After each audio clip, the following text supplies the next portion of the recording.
Canon PowerShot SX20IS nadaljuje tradicijo zelo uspešnega predhodnika SX10IS. Tako v celoti povzema njegov videz, pa tudi skoraj vse tehnične lastnosti. Kaj je torej novega? Na prvem mestu velja omeniti možnost snemanja videoposnetkov v HD ločljivosti 1280x720.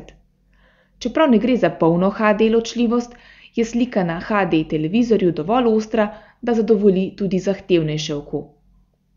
Druga večja novost je slikovno tipalo.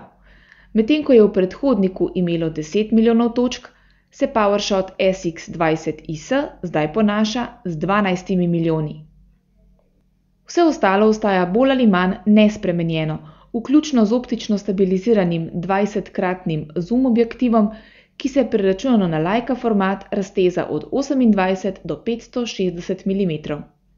In komu je aparat namenjen? Enako kot pri predhodniku lahko rečemo, da je pisan na kožo zahtevnejšim družinskim in popotnim fotografom, ki iz takšnega ali drugačnega razloga ne želijo poseči v zrcalno-refleksni razred.